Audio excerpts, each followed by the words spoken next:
remember the exact moment. You do not need to search for it, because it never really left you. It lives somewhere between your ribs and your spine, in that hollow place that aches when the house is quiet and the performance of the day is finally over. You were surrounded by people who loved you the best way they knew how, and yet the silence inside you was so loud it felt like a scream no one could hear. Not the comfortable silence of rest, the crushing silence of a soul that knows it was made for something specific and has been watching the years pass inside rooms that were never quite the right size. You smiled. You showed up. You answered the calls and filled the chairs and played the role assigned to you by everyone who needed you to be manageable.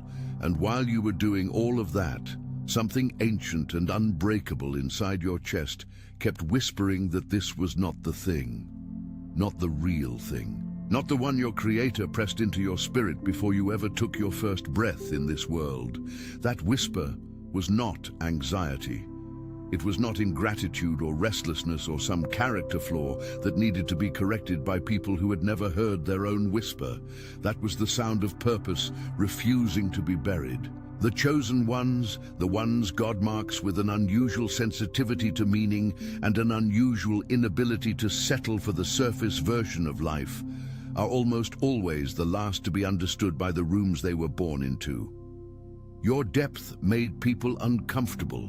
Your questions made them defensive. Your refusal to feel satisfied with what satisfied everyone else looked, from the outside, like arrogance. But it was never arrogance. It was divine discontent, and divine discontent is not a malfunction. It is the signature of a soul that was built for an assignment, not just an existence.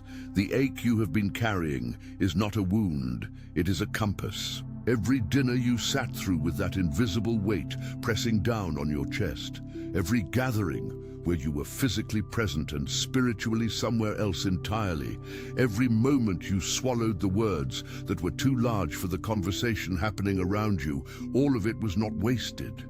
None of it was random. God was not looking away while you fractured quietly behind your most convincing smile. He was watching with the precision of a surgeon who already knows what the final incision will heal.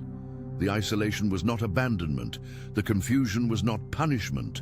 The long season of feeling like you were pouring real faith, real prayer, real sacrifice into directions that never quite bloomed was not evidence that heaven had forgotten your name. It was evidence of a preparation so specific that it required a path no one else could walk beside you, because the assignment waiting at the end of that path belongs to you alone. That is why, in the trilogy, The 3 Keys to a Prosperous Life, the link is in the pinned comment, I explain exactly what this season of narrowing truly means and how to move through it without losing your footing. The chosen one does not need more information. They need the right foundation. Go find it there. Now here is what the enemy understood about you long before you understood it about yourself. He did not come at you with obvious destruction. He came at you with distraction dressed as productivity. He kept you busy enough to feel righteous and scattered enough to stay misaligned. He filled your calendar with good things that were not the thing. And he watched you pour your best energy into directions that were adjacent to your calling but not inside it. You were not disobedient. Your heart was never turned away from God, but you were divided, and a divided soul cannot carry an undivided mandate. You cannot build the house heaven designed for your hands if you are spending half your strength maintaining structures that were never yours to hold up in the first place. Heaven was never asking for more from you. Heaven has been waiting with extraordinary patience for you to do less, to narrow down, to locate the one assignment and give it everything you have been distributing among 10. The black sheep anointing is real, and it is rarely explained with the honesty it deserves. When you are the one in your bloodline who woke up spiritually before the others, when you are the one who carries a depth of sensitivity and a hunger for purpose that your family cannot recognize because they have never felt it in themselves, the distance between you and them is not failure. It is a surgical separation. God does not isolate people as punishment. He isolates people as protection. He pulls you out of the noise of collective mediocrity, not because you are better than the people in that room, but because the assignment on your life cannot be heard while you are drowning in their expectations. The room was too loud. The voices were too many. The opinions were too heavy. So God, in His mercy, began to make the room feel small. He began to make the old relationships feel shallow. He began to make the familiar purposes feel thin, like clothes you have outgrown, but keep trying to wear because at least they are familiar. That shrinking was not loss. That was God removing the padding around the one thing. Joseph did not end up in that pit because God stepped away. Joseph was positioned through the specific gravity of betrayal for a platform that would eventually feed entire nations. His brothers looked at him and saw a problem to be eliminated. Heaven looked at him and saw a solution being prepared. The pit was not the end of the story. The pit was the beginning of the sequence. And the people who threw him into it, the ones who called his dreams arrogance and his anointing a threat, they were not his judges. They were, without knowing it, his launchers. The same people who tried to silence what God placed in Joseph were the same people who would one day bow before the very thing they tried to destroy. David was not forgotten in the field. He was not being overlooked while his brothers stood tall in the presence of the prophet. He was being formed in obscurity for a throne that required a man with a shepherd's heart, a man who had learned to fight lions alone before he ever faced giants in public. The wilderness is not where God abandons you. The wilderness is where God builds the parts of you that cannot be built in the presence of applause. If you had gotten the platform before the preparation, the platform would have broken you. God was not slow. God was surgical. And the field where you spent years that felt invisible, that was not wasted ground. That was sacred ground. Every morning you showed up to your assignment without an audience. Every night you prayed without seeing results. Every season you remained faithful in the small and hidden place. You were being formed into someone the throne could actually hold. You have been in that field, you have been in that pit, and the prayers that seemed to dissolve before they hit the ceiling, the doors that stayed locked despite your faithfulness, the relationships that ended without explanation, none of that was evidence of a heaven that turned its face away from you. It was evidence of a preparation so precise, so custom-built for the specific weight of your assignment, that shortcuts were never an option. God does not rush the formation of the ones He trusts with the heaviest mandates. He takes His time with the vessels that will carry the most. And the length of your wilderness is not a measure of how little God cares about you. It is a measure of how seriously heaven takes what you were made to carry. Your sensitivity was never the problem. The people who told you that you were too much, too intense, too emotional, too idealistic, too spiritually focused to live in the real world, those people were not delivering divine correction. They were delivering human discomfort. There is a difference. When the light in you is strong enough to expose the darkness that has made itself comfortable in the people around you, they will not always thank you for it. They will often ask you to dim it. They will frame the dimming as humility. They will call your boundaries pride, and your focus isolation, and your refusal to perform on demand a kind of coldness. But you were never cold. You were conserving. You were, perhaps without fully understanding it, guarding the one thing that heaven needed you to protect most. Now something is shifting. You can feel it, and the feeling is not familiar because it is not fear and it is not excitement. It is something quieter and more serious than both of those things. It is the feeling of a season arriving, the confusion that has followed you for years, the fog that made every decision feel uncertain and every direction feel simultaneously right and wrong. That fog is beginning to lift, not because your circumstances have changed yet, but because something inside your spirit has locked onto a frequency it has been reaching for since the beginning. Heaven is not speaking in riddles over your life anymore. The assignment is crystallizing. The one thing is becoming undeniable. And the reason distraction has started to feel heavier lately, the reason comfort feels less appealing and clarity feels more urgent, is because your spirit already knows what your mind is just beginning to accept. The season of scattered focus is ending, and what comes next requires all of you. As I teach deeply in the material, the 3 keys to a prosperous life, I left the link for you in the pinned comment. This pain is not the obstacle between you and your calling. This pain is part of the path that leads you directly into it. Read that again slowly. The chosen ones who step fully into their assignment are never the ones with the most talent in the room. They are not the ones with the most visibility or the most polished presentation or the longest list of credentials. They are the ones who learn to obey quickly. The ones who moved without waiting for human applause, the ones who trained themselves to trust the sequence God sets, even when that sequence looks like nonsense to the people standing on the outside of it. Your obedience does not require an audience. It never did. The ones who questioned your separation, who looked at your narrowing and called it pride, who looked at your discipline and called it distance, who looked at your focus and decided it meant you thought you were better than them. Those people were never assigned to affirm what God placed inside you. Their confusion is not your correction. Their discomfort is not your assignment.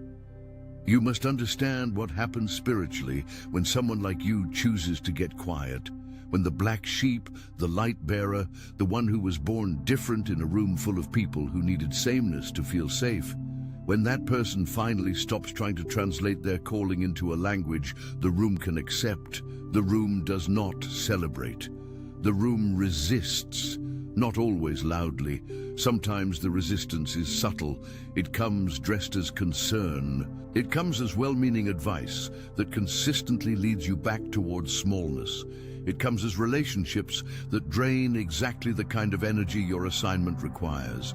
It comes as family gatherings where the unspoken agreement is that everyone shrinks together, so no one has to feel the discomfort of someone actually growing. You have felt that pressure.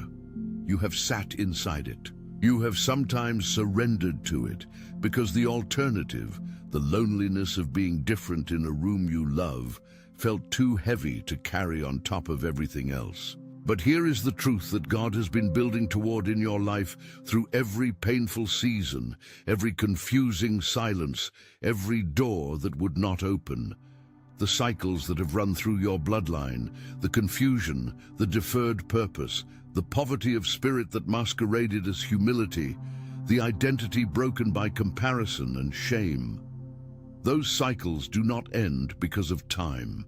They end because of one specific person in the lineage who decides to stop being distracted. One person who stops performing for the approval of a room that was never going to understand them anyway.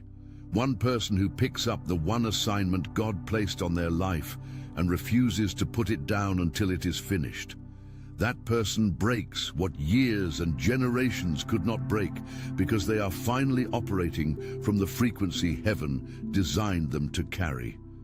You are that person. You have always been that person.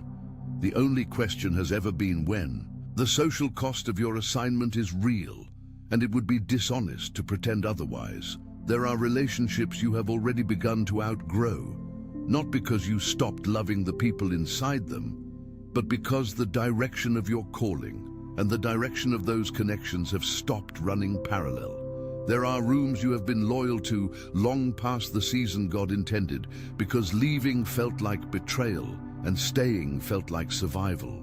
There are versions of you that you have maintained for the comfort of people who needed you to stay predictable, and maintaining those versions has cost you something you cannot fully name but have always felt. The cost of people-pleasing when you carry a specific divine assignment is not just emotional exhaustion, it is spiritual delay. Every time you dimmed the one thing to make someone else comfortable, the assignment waited. Every time you chose the familiar approval over the unfamiliar obedience, The mandate held its breath. Heaven was not angry, heaven was patient. But patience is not the same as indefinitely available, and the signal you feel right now, the urgency pressing against the inside of your chest, is not anxiety. It is a deadline. Joseph did not explain himself to his brothers before they threw him into the pit. He did not have a polished defense ready for the palace prison either. What Joseph had was something that cannot be manufactured by strategy or borrowed from another person's testimony. Joseph had an unbreakable connection to the thread of purpose God had woven into him before his birth, and no amount of external chaos could sever that thread. Not betrayal, not slavery, not false accusation, not years of waiting in a place that had no windows. The thread held, and the thread was the assignment. When the moment came, when Pharaoh was standing in front of a man who had every human reason to be broken and bitter and unable to function, what he found instead was someone whose wilderness had produced a precision of spirit that no education could have manufactured. The pit did not produce Joseph's character. God used the pit to reveal it. David wrote his most enduring songs from the wilderness, not from the palace, not from the throne room, from caves and hillsides where he was alone with God and the weight of an anointing no one around him could see yet. The Psalms that have carried millions of people through their darkest nights were not written from a place of comfort. They were pressed out of a man who had learned to find God in the absence of everything else. And perhaps that is what your wilderness has been producing in you without your full awareness. Perhaps the very prayers that felt most broken, the ones you offered with tears you could not explain and a faith that barely held its shape. Perhaps those are the ones that became the foundation of something God is about to build through your life that will carry other people long after you understand why the wilderness was necessary. You were never too sensitive. The capacity you carry to feel deeply, to sense what is underneath the surface of a conversation, to pick up the frequency of what is actually happening in a room while everyone else is focused on what is being said, that is not a weakness that needs to be managed. That is a gift that needs to be channeled. The assignment God has for your life is not in spite of how you are built. It is specifically designed for how you are built. The depth that made you feel out of place in shallow rooms is the exact depth that will make you indispensable in the rooms heaven is preparing you to enter. Stop apologizing for the size of what you carry. Stop shrinking the gift to fit inside spaces that were always too small for it. The right rooms are being built, the right people are being positioned, but neither of those things can find you while you are still folded inside a space you have already outgrown. There is a warning embedded in one of the most haunting images in all of Scripture, and it belongs here because it belongs to you. Lot's wife looked back. She was already out. The angels had taken her by the hand and pulled her physically from the destruction. The path forward was open. The command had been given with specific clarity. Do not look back. And she looked back anyway, not because she was evil, not because she was foolish in the ordinary sense. She looked back because the old fire was familiar, and familiarity has a gravity that can pull even a delivered person back toward destruction. What she was leaving was not just a city. She was leaving the version of herself that had been defined by that place. She was leaving the approval systems and the social identity and the sense of self that had been constructed inside walls that God had already condemned. And something in her could not release the version of herself that those walls had created. So she looked back, and the looking back was the loss. You know what your Sodom is. You know what the old fire feels like in your hands. The approval you chased that kept you busy without bearing fruit, the relationship that felt like home but drained the very energy your assignment requires, the identity you performed for rooms that never actually saw you, the comfort of the familiar, even when the familiar was quietly destroying your potential. God is not asking you to hate those things. He is asking you not to look back at them, He is asking you to trust that what is in front of you is worth the cost of releasing what is behind you, even when releasing it feels like grief. It will feel like grief. Grief is not evidence that you made the wrong choice. Grief is evidence that you loved what you had to leave. You can grieve it and still keep walking. You can feel the pull of the old fire and still refuse to let it turn you into a monument to the past. The solitude of this season has a purpose that your loneliness has not been able to see. You have experienced the kind of alone that feels like punishment, the Sunday afternoons that stretched too long, the milestones that passed without anyone who fully understood what they meant to you, the victories that felt hollow because there was no one in your immediate circle who could receive their true weight. That kind of alone is real. It is painful, and it would be dishonest to dress it in spiritual language and pretend it did not cost you something significant. But there is another kind of solitude that God is now transitioning you into, and this kind is different in its very texture. This is the solitude of a person who is no longer alone because they are abandoned. This is the solitude of a person who is separate because they are being prepared for a specific convergence that cannot happen while they are still diluted by the wrong company. The new tribe is real. It is not a motivational concept designed to make the loneliness feel temporary. It is a spiritual reality being assembled on the other side of your singular yes. There are people whose assignments are adjacent to yours, people who carry the same frequency, who have walked through versions of the same wilderness, who will not need you to translate what you carry because they already speak that language. They are not people who will need you to be smaller. They will be people who will challenge you to be more precise, more focused, more committed to the one thing, because they understand from their own formation why the one thing matters. Those relationships are not behind you in the places you are leaving. They are ahead of you on the path you are stepping onto. And every day you remain in the territory of the familiar out of fear of the solitude. You're adding distance between yourself and the people and resources heaven has already set in motion toward your assignment.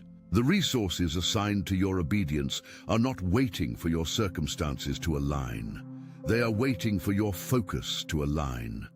Heaven moves in response to specific, undivided, irreversible commitment, not loud commitment, not publicly declared commitment. The quiet, internal, unretractable commitment of a soul that has finally decided to stop dividing its energy between the assignment and everything competing for its attention. The provision, the connections, the open doors, the divine setups that look like coincidence but carry the fingerprints of a God who operates in precise sequences, those things are not withheld because you are unworthy. They are positioned on the other side of your singular yes, and they have been there the entire time. The signal that releases them is not a prayer. It is the action that proves the prayer was real. If you study the trilogy, The 3 Keys to a Prosperous Life, which link is in the pinned comment, you will see that the moment a chosen one stops asking for permission from the rooms that were never qualified to give it, the entire spiritual atmosphere around their life begins to shift in ways that cannot be explained by ordinary cause and effect. The version of you that emerges from this season of singular obedience will be unrecognizable to the people who only knew the scattered version. Not because you will become someone else, but because you will finally become the fullest version of who you have always been, underneath the performance, underneath the people-pleasing, underneath the exhausting effort to make your calling palatable to people who never had the capacity to receive it. The real you is not the one who showed up to every gathering and smiled through every dinner and answered every call and fulfilled every obligation at the expense of the one thing. The real you is the one who has been pressing against the surface of all of that since the beginning, refusing to fully disappear, keeping that whisper alive, even when everything in your environment was telling you to silence it. That version of you is not being created in this season. That version of you is being uncovered. The generations behind you are watching from a place you cannot see. The ones whose purpose was deferred by circumstances and systems and chains they never had the tools to break. They are watching you stand at this threshold. And the generations ahead of you, the children and the children's children who will inherit either the broken pattern or the broken chain, they are waiting to find out which one you will choose. This is not pressure designed to paralyze you. This is the weight of a truth that makes the choice matter beyond your own comfort and your own lifetime. When you walk in focused obedience to your one assignment, you are not just changing your own story. You are rewriting the inheritance. You are becoming the turning point in a lineage that has been waiting for someone who would not look back. Heaven has been extraordinarily patient with you.